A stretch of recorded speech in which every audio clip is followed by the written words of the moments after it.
Go. And we're live. We are live. All right. So if I share my screen, there we go.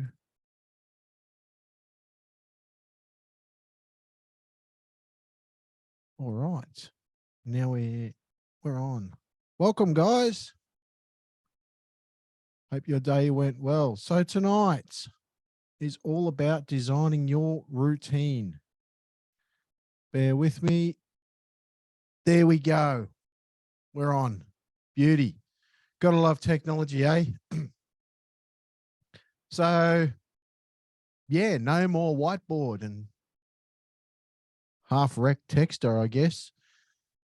Had a technological injection in the last week, so we're going to try this way. We're going to do it this way from now on. So, anyhow, if you're jumping on, say good day, leave some comments down below. If you're catching the replay, hashtag replay. That'll be awesome. So tonight, designing a routine. So what is a routine? A routine simply what we do on a daily basis, repetitively. Okay? That's all it is by definition. So tonight, what we will cover, simply we'll cover our priorities, because yes, we are responsible men and we have priorities in our life. Then we'll look at the journey to what your routine is currently and how that is impacting your current life as it is. I'll get rid of these headphones so I don't look like a radio DJ. We'll look at what your journey is like currently in the routine. And then we'll look at designing a map. Map out a new daily routine if there's a need. All right, let's go on, move on. So the first one here is priorities. What are your current priorities? Because your priorities make up your routine. Yeah. Remember, I touched on this in an earlier masterclass back on the scribble pad. We number our priorities 1 to 4. And generally, as men, we put ourselves last and wonder why our routine or our daily routine goes to absolute cactus and wonder why we're exhausted, burnt out, and which can lead to addictive behaviors or substance abuse and potential down the track of maybe even toxic behavior to some point. So in detail, touch on this journey. What's your routine look like now? What's included every day? What activities do you do every day? This includes things that help your health towards your wealth. So maybe look broader than just being a responsible man and working a job perhaps or earning a salary. What are you doing to extend that in the wealth or wisdom? What wisdom activities do you do for yourself? For example, do you read books? Do you listen to podcasts? Do you may attend a good seminar, constant learning when a good speaker comes to town? Do you enjoy learning in your current workplace maybe? Whenever a big speaker comes in, are you fully engaged to learn? And how is your current journey? What's the impact currently now? As you may aware, I work in transport, and transport is potentially the second deadliest industry that fits under the mines that has the highest rate of mental health, suicide, workplace death in Australia. The mines has by far the highest, and number 3 is dentistry of all trades. And the mental health also has the impacts of physical health, because a lot of truck drivers and couriers and transport workers in general are not mentally and physically fit. They're challenged because we're such in a rush on our routine. We are rushed, go, go, go, go, do, and not be in the moment, as my partner constantly reminds me. Yeah. I'm the exact warrior, or what you call the warrior energy. It's just go, go, go, go all day long. And what we tend to do is shortcut things for convenience and for time, right? So, for instance, when it comes to our meal times, instead of having a clean, packed lunch for the day, we might hit the BP servo when we're getting diesel and hop into the pastries, or stop into a quick IGA or something and grab a whole heap of, carby tucker, pies and whatever else. I know, I've been there. Yeah. It didn't help my gut, I can tell you, and I'm working my ass off to get it off. And that sort of lifestyle has impacts on the health. Now, I'm potentially the only courier amongst my workplace. I won't mention who I work with, just for legal purposes. I'm the only driver who, instead of goes in and has the morning whinge and sits around and eats a bit of chocolate cake or whatever at 5:30 in the morning, I'm out. I've done my first round of setup, and I'm doing my push-ups on the side of my van because I don't care, right? And because I'm stepping out of the crab in the bucket syndrome, the other couriers make fun because I don't smoke anymore. I haven't smoked a cigarette since 2018. I barely drink any sort of alcohol or alcoholic beverages anymore. I haven't been drunk in well over 6 years. And I don't do any hard drugs, with the exception of plant medicine that I go on respectful sacred journeys with. When I have my callings or when I'm called to the medicine. So that's just an example. Transport is an interesting industry. I don't meet too many fit men who look after themselves. We're all dying. We're all whinging about pain. We're all whinging about something, not earning enough money, overworked, underpaid. Our mental health is affected. Our physical health is affected. We're cut for time during the day because we're under so much pressure. And this is example purposes. This is not any sort of victim mentality. And these sorts of things have impacts. The average courier driver is also a heavy smoker, if not drinks a lot of alcohol as comfort, just like food from the hard life of the industry. Yeah. So we focus on the results now. So what is the end result you would like? If you were standing at the bottom of your mountain and you're looking up the mountain and you can see on top of your mountain, what is the end result if you could design your day? And if you go to your priorities, 1, 2, 3, 4, and work out where you sit on those, what priorities would you have to shift in order to make this happen? It's an interesting question, that. So some interesting studies from the Heart Foundation in Australia, from a report back in, last year, 2022. Heart, the dead center of our body.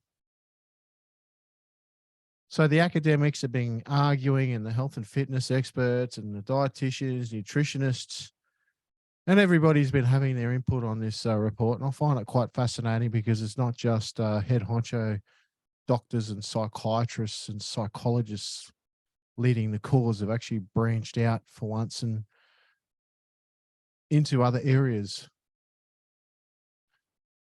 So the studies come back, 10 steps, simple steps,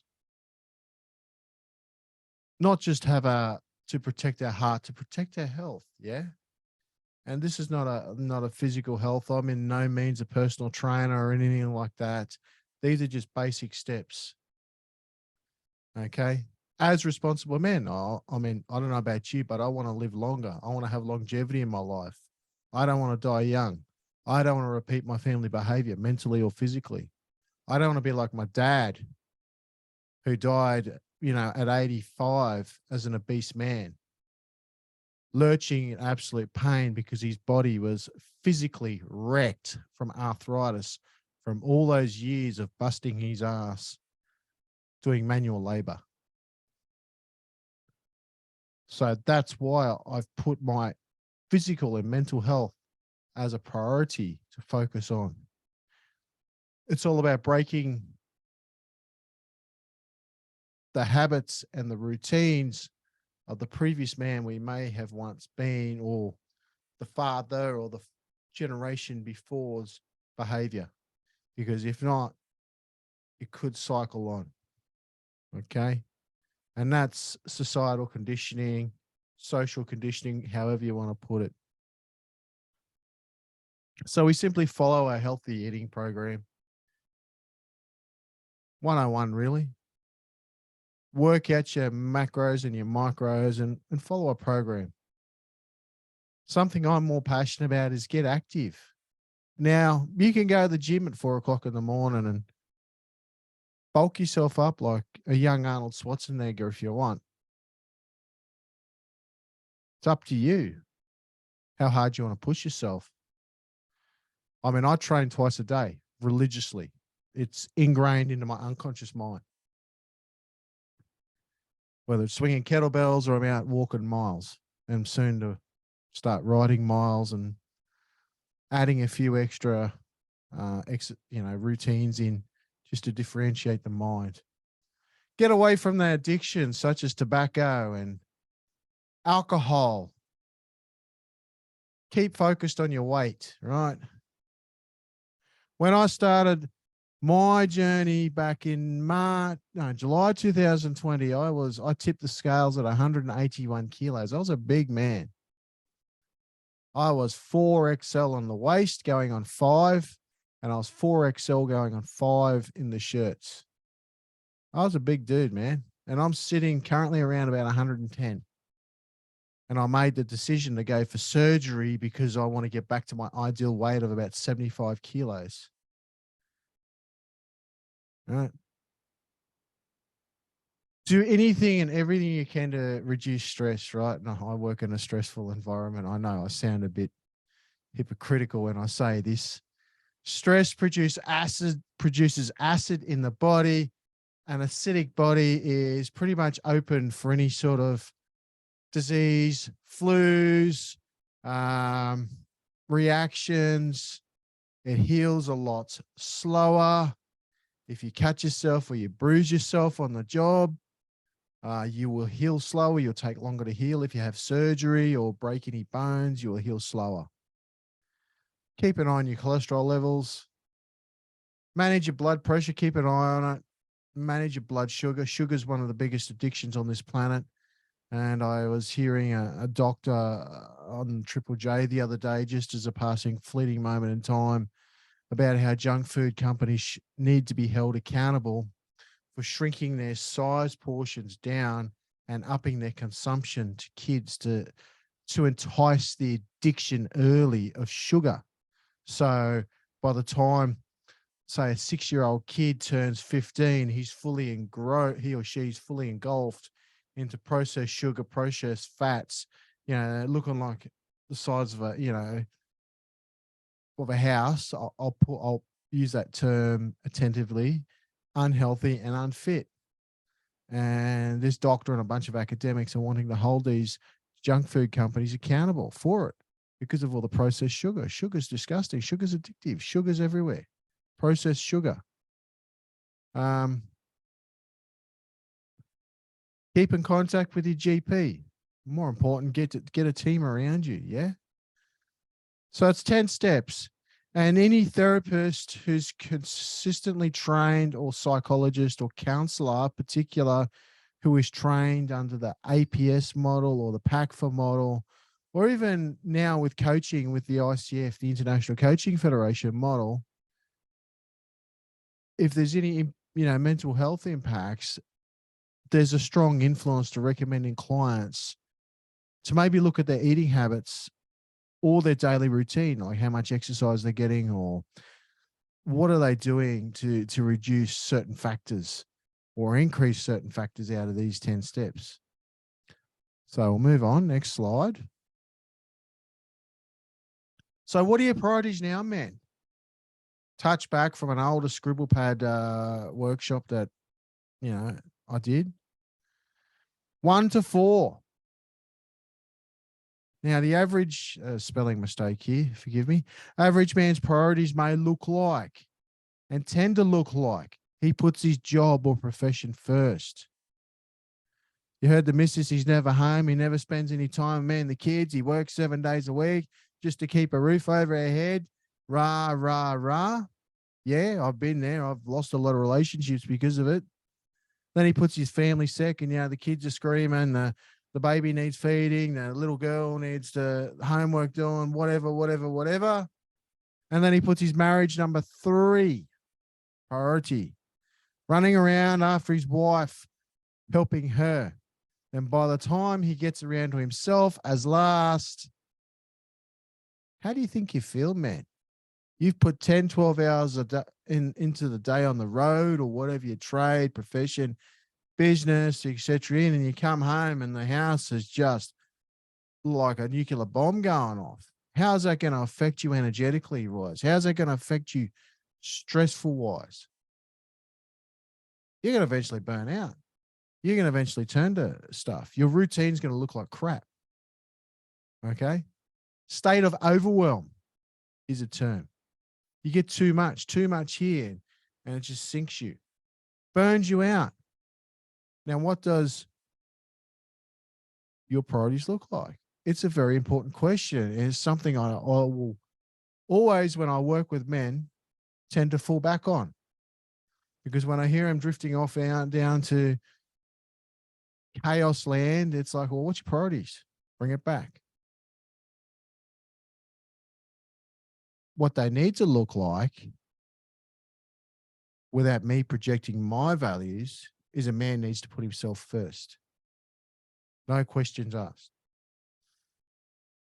And why I say that, because if you don't look after yourself, how can you show up for your wife, for your family, and for your career, job, business, clients, customers, etc.? No argument intended. Next slide. So the results. Now, if we could take a trip down, a bit of a visualization technique. So we've identified what's your day look like now. And what would it look like if you could design your day? Another spelling error there. That's all right. Schedule your day. Now, we're men, we're results orientated. We get stuff done. Okay. Responsible men get things done. I live my day on a calendar. I am that regimented. I am that boring and militarized. On 70% of the time, I know where I am at any given point of the day. And 70% of the time, I can work out my heart rate and breath rate. I am that ingrained into my, what they call warrior energy. It's go, go, go. However, I can take a step back when I need to, thankfully, of a loving partner who's the polar opposite, more of a flow state or a being state. So the men's responsibility, because we're responsible men, aren't we, is to provide. We provide for our families. So what are some moments in the day where you can make yourself number one priorities, such things as self-care? We go back to that other slide. Put things into health, well-being, personal growth. Do something that you enjoy that doesn't destroy you. Okay. Now, I'll just use my daily routine for an example. You don't have to, you can use it if you want. However, it's entirely up to you. So I'm up every morning, regimented, except on weekends at 3 a.m. I don't even need the alarm to go off. I'm up. For some unknown reason, my body clock is wired. 2:55, I'm awake. So, lay there, wait for the alarm. No matter what time of the night I go to bed, whether it's 10 o'clock or midnight or whatever, I'm awake at 2 to 3, regardless. Straight away, I train for 45 minutes. So I'm out there doing push-ups or throwing kettlebells or whatever, or going for a walk. Come home, usually around 4 a.m., have a shower, whatever, and then I read for a solid hour. Okay. Whatever I'm reading at the moment. Personal development, academic, literature, whatever I feel like challenging my mind on. Continuously growth. And by the way, I don't have a TV, yeah? I got rid of that back in COVID with the Xbox and 52 games and over 150 movies. And I just kept my documentaries that interested me, but yeah, got rid of it. I have no interest in Netflix. I think I've watched 3 documentaries on Netflix and that's it. I got no interest in it. No interest in TV, no interest in Foxtel, none of that. Okay. That's why I'm building a massive library, because I love to read. I love to learn. By 5, I'm on the road to the depot to provide to provide, because I'm a responsible man, and I hope you are too. Yeah. Go about my day. Some days are longer than others. Whatever happens in that day happens in that day. I'm generally home around 5 to 6 p.m. I then work out again for another 45 minutes. And you go, I'm thinking, fuck, he works out twice a day. Yeah. I'm committed. I'm committed to my mental and physical change. All right. And then I have dinner and whatever, and then I'll work on calls back end for the second chance man, or learning stuff, such as learning how to use Canva for my slides, or sort of technical stuff, which is cool, or get feedback on some things. And then I'm in bed by 10 p.m. most nights. Now, what's your daily routine look like? What time are you up in the morning? If you're working, hopefully you're up reasonably early, off to work, and then home, and, just fill in the blanks here, guys. Doesn't have to be picture perfect. You can use fancy colored highlighters, like my uni calendar. It's all got different colors for different things, because I want to know where I am in the given moment. Next slide. Alrighty. As men, we rise not on our hopes or dreams or wishes, go off in the fairyland. We rise to the levels of our training and our healthy routine. Our healthy routine feeds our mind and our body to be trained to raise us to a greater level. If you had a champion racehorse such as Phar Lap or something like that, you wouldn't feed them full of shit, junk food, alcohol and cigarettes and whatever else, and expect him to win a $1 million cup, would you? You wouldn't put petrol in a diesel motor, would you? I know a lot of people who have, and it's cost them a lot of money for emergency. So why would you destroy this beautiful body? And I ask this question myself because I've destroyed my body for over 30 years. Being miseducated, being conditioned by society, going for the convenience instead of the uncomfort. Why would you destroy yourself consistently with an unhealthy routine? And no, this is not a shaming piece. This is an awareness piece, because your daily routine you do by unconscious habit anyway. Right? The alarm goes off, you get up, you do whatever in the morning, off to work you go, do your job or business, and come home, screaming kids, help the missus, kids are in bed, whatever. Then whatever, meetings, community projects, in bed by certain. You do it subconsciously anyway, right? And we take inconvenient shortcuts to try and fast track things. We'll go for that 7-Eleven sandwich in the cupboard for a feed instead of packing a cut dinner for lunch, right? We'll go for those Sandboy chips instead of a piece of fruit, right? We'll go for that bit of shit instead of a protein shake. Why do we keep killing ourselves? And then wondering why we burn out, wondering why we can't rise above our circumstances, because we're not fueling ourselves with the right stuff. How's that landing, guys? Next slide. If we don't feed our mind and our body with the right stuff, the healthy habits during our daily routine, and be aware of what our routine is, we burn out. And burnout happens literally when boredom. And it's not just what we feed ourselves, it's also looking at our routine as well, right? There was a study done a number of years ago by some top tier academics in marketing. And they studied a lot of blue collar jobs such as laboring, factory work, warehousing, and all those sorts of industries. And the results they come back on why these industries have such a negative sort of attitude with the workers. Not that it comes down from the leadership, because the leaders are just as negative anyway, and it's just a process of duplication down the staff. But they found that laboring is brain numbing. The workers are bored out of their wits. Routine, boredom. Common things were F this, fuck this, sick of that. This is awareness. You got to learn your prompts. When the mind starts to have enough, start to differentiate. Learn your prompts. Right?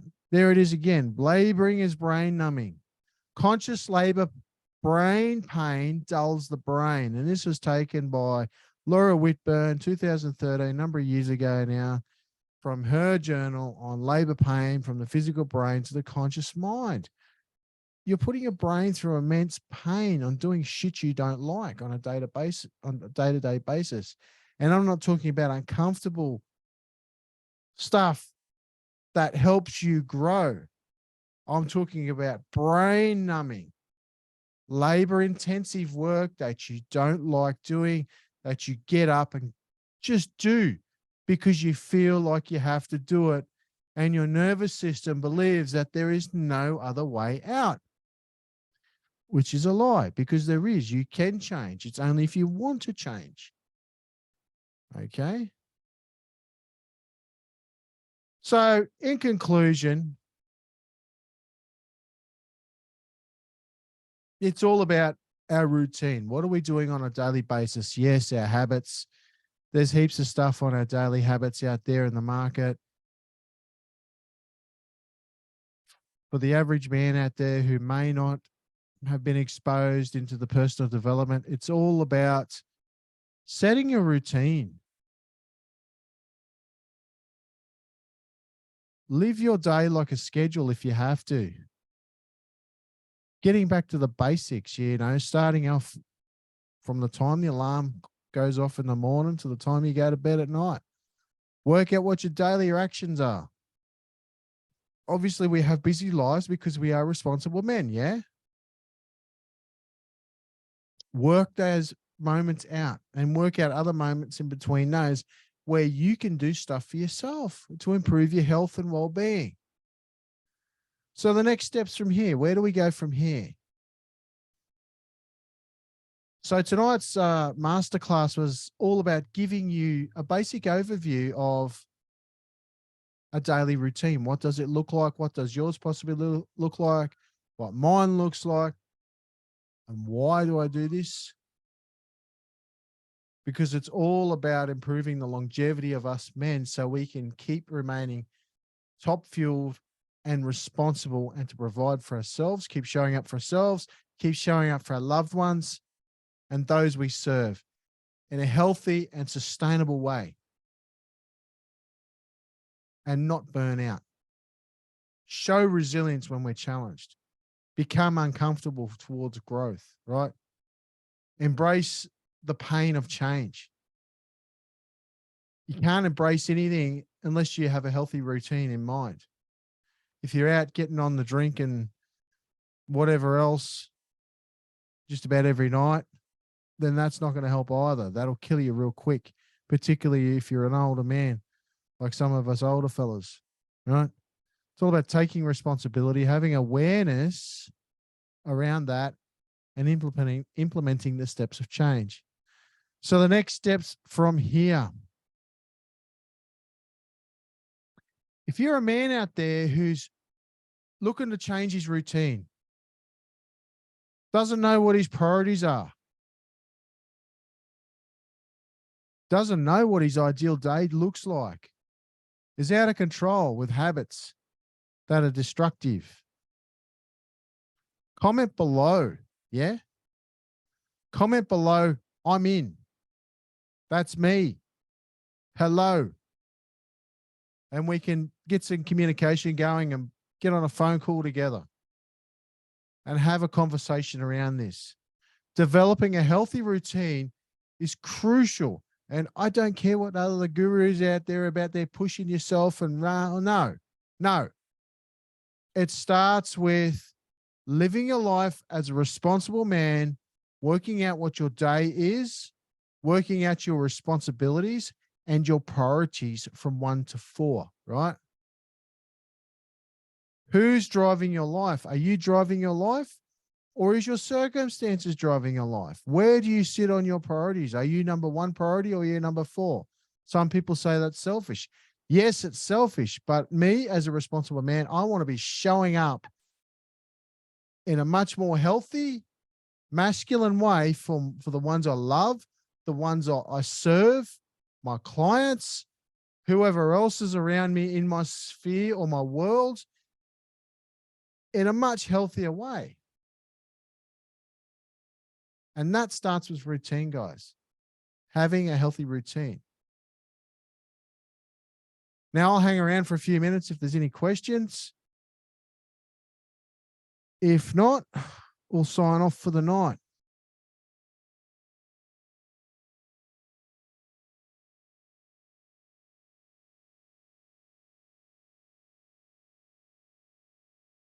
By the way, comment below, like, send some love, give us a love heart.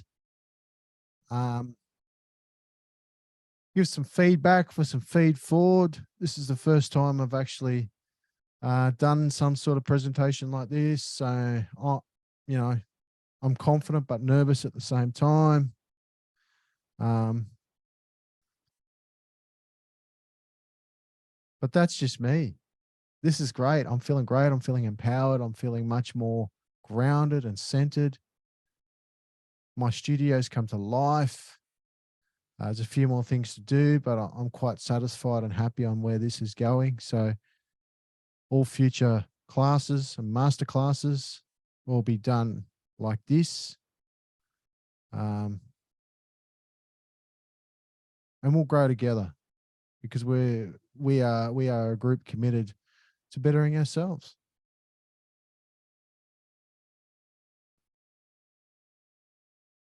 Responsible men.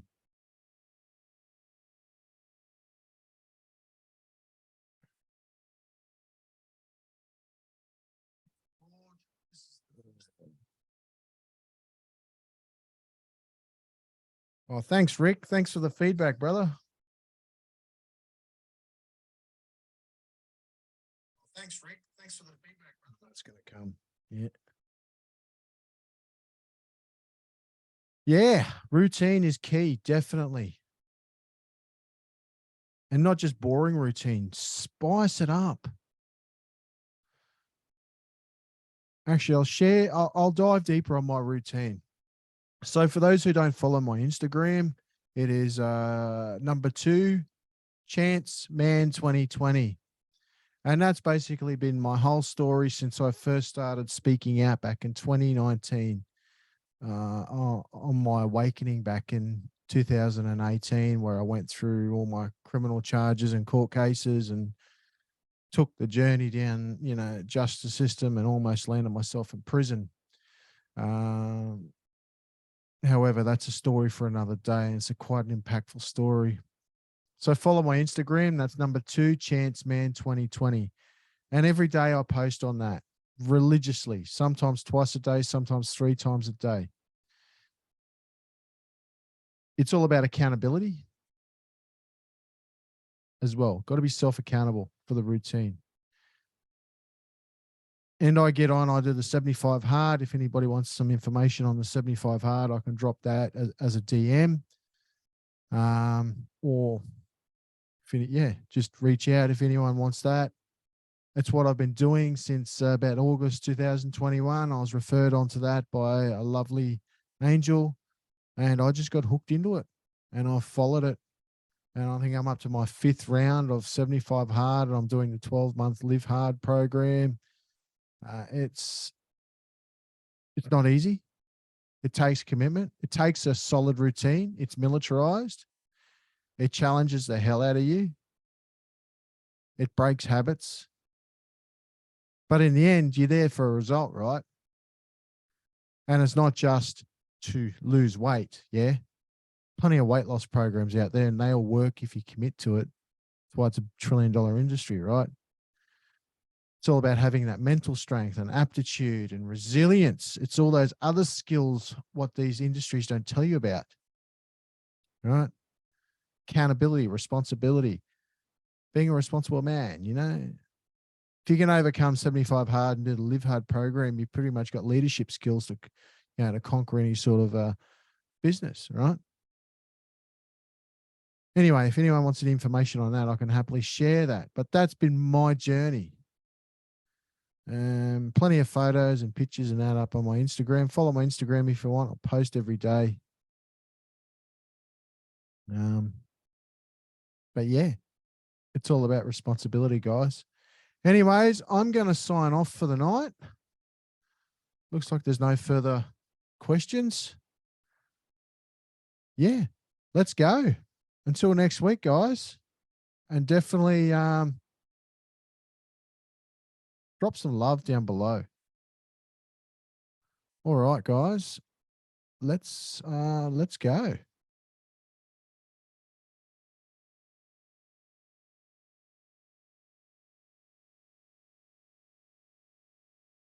All right.